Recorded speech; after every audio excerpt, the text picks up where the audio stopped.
Many years ago and far away, when mastodons loomed large in Braintree, Massachusetts, and I was just a beginner, there stood by the sea, the Massachusetts Sea, a small town called Crawford. Now, this was many years ago, as I said, and far away, before the developments came in, before the pizza parlors and the all-night ragtail. And you know that old phrase for a town? They say it nestled by the sea. Well, that's what Crawford seemed like. According to the rumor, it had been purchased from the Indians some 300 years before by Miles Standish for 2 copper kettles and a brass hoe. And as the years had gone by, the sea folk had inhabited it until it became a small community of white houses with little walks on the top. You know, the widows' walks you see in Nantucket and Martha's Vineyard for wives to look up to see and find out if their husband was coming back on his boat. It boasted the first federated church in America, or so it said, and eventually a number of estates, because rich folk found it early, probably at the end of the 19th century. And they moved there initially just as a watering place in the summer, and eventually as a year-round residence, sometimes as a retirement home.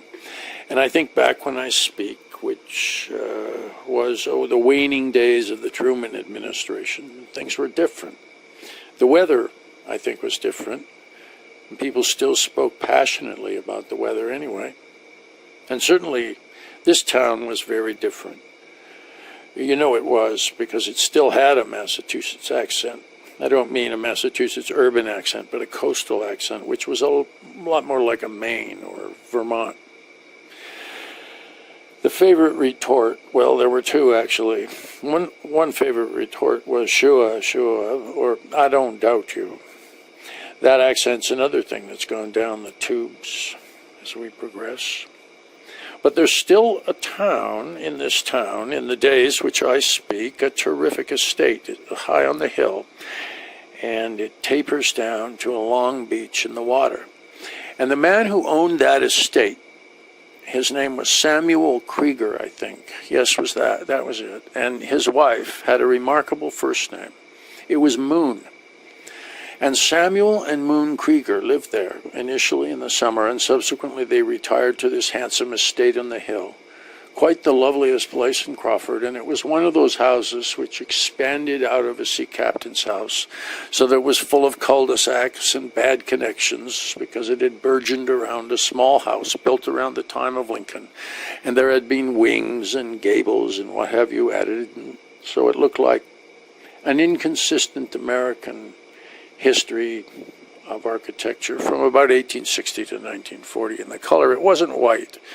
I'm sure it had started white. It was that strange rust color which people painted houses, I guess, around 1910. You know that stuff, Rust-Oleum, that you put on to make things cool out in the salt air. It was that color. It was maybe a little more blanched than that color. What it was like mustard, dried mustard on which someone had bled. And they lived there, these two old people, a childless couple, and fantastically wealthy, or so they seemed to us. I can recall their driveway, which was of brown and white gravel. It had on either side of it small green iron bands, running up the side so the guy would know what level to cut the grass. You ever seen those? Right up, all the way, on either side of the driveway. Well, they weren't native to Crawford, the Kriegers. Rather, they came from that latter-day Sodom and Gomorrah, New York City. And the source of their wealth was that Samuel Krieger had, many years before, owned something called Krieger Castile soap, which apparently was a great favorite in the teens and the 20s. And I've seen it in a bar. It had a little silver whistle on it. And it said, Krieger Castile, clean as a whistle. And Samuel had prospered with the sale of Krieger Castile soap. Eventually, he sold out to one of the big concerns, Procter & Gamble, I don't know. But they'd bought up this huge spread where they lived, these dear old people, and they were in their late 70s then. And I can see Samuel to this day walking his mile-long daily constitutional, a frail man, Looked a little pressed under glass almost, wearing a suit he could have got off a silent movie comedian. Some sort of plaid, something I'm sure was bound up with central casting somehow.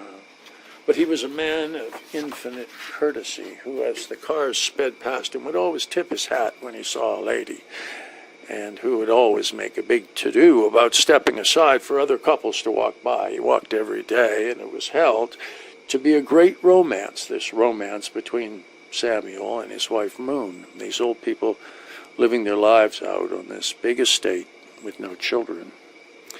But the thing that was remarkable about this couple, the only thing that was remarkable, was their iron will to please. They were determined to do a lot for that town, Crawford, but quietly, but firmly at town meetings. They used to propose things that they could do. They bought the town a new fire engine. They bought the town a new wing for the library, and they had it refurbished. They took some disused, awful heap and turned it into a marvelous park to commemorate the various Crawford war dead from the wars that Crawford had been involved in, never with any particular distinction. And they always proposed more things that they could do, and as I say it, they were a childless couple, and maybe some sense the town had become their child because they lavished on it almost a doting grandparent's attention. But the town, and this is sad, this is the sad part, the town did not respond to this. In fact, I can't recall their going to a town meeting. I can recall they're going to a town meeting. I wasn't there, I don't know. I was trying to learn how to put on a life preserver, probably. But one could hear the neighbors and the relatives coming back from the town meeting and saying the Kriegers had been down there again, driven there in their beautiful antiquated limousine, and had been proposing something that they could do, some town hall they wanted to build, or a hospital they wanted to start, and the town had looked at it with a gimlet eye and had discouraged it. Why was this? Well, in part because they hadn't been born there. And the dear old Yankees who started our state and our station looked with strange eyes at people who hadn't been born there. Further, they were suspicious of New York, suspicious of wealth, suspicious of the house in the hill, because Yankees don't really like that much money. But unfortunately, sadly, lamentably, yet truthfully, I think it was because there was a long-standing rumor that Samuel Krieger was Jewish, and these same Yankees who had thrown the Quakers out of their town some 100 years before regarded a Manhattan Hebrew as the last word in the farouche, the feral, the threatening and distant. Outlanders get away. This didn't seem to bother the Kriegers much, and they lived out their lives, doing their good works up in their house on the hill. And then one day, full of years, honor, and what have you, Sam Krieger died. And a few weeks later, his doting wife, Moon, also went to the grave. Presumably, she didn't want to live without her hero. I think they had a heroic marriage. It lasted many years, 60 years, and it had been thought by the town, which speculated on these things, and possibly by the Kriegers themselves, at least there was a certain indication of this, that they didn't have too much money left by the time they died, because they'd been living on principle for all these years, you know. But Mr. Krieger, it turned out, had left all his money to his wife, and she, this is very important to the story, had not remade her will, so that her will was for the few dollars she had in her own name, and his will was for all his money made out in favor of his wife, and she died suddenly a few weeks after he did without changing her will. So no one thought there was going to be very much money, I should say, in the first place. And in the second place, her will was never designed to handle what money there was. Well, it turned out there was more than a little money. In fact, there was 75 million bills, which is, you will agree, top dollar, long green, big bucks. And more than this, Mrs. Krieger's will, when read, Moon Krieger she was, Moon Krieger's will left every cent she had to a typical good work of the Kriegers, the Crawford graveyard. to have it refurbished and redecorated in perpetuum. Isn't that a Latin phrase? I think so. Well, everybody tried to break the will. It was unbreakable. It was firm. It had been done by the best lawyers in New York. And sad to say, this magnificently apportioned graveyard, which still stands to this day with a full staff of 15, had always been the object of some scorn in the neighborhood. Old Calvin Mayhew, the sage of the town, said it was just like those Kriegers to spend it on a graveyard instead of keeping people out of it, which I thought was a surly and churlish thing for him to say, but who am I to judge? The last and perhaps most telling irony, and one which maybe suggests the Kriegers knew what they were doing all along, is that neither one of them, neither Samuel nor Moon, is buried in the cemetery that they left the $75 million to.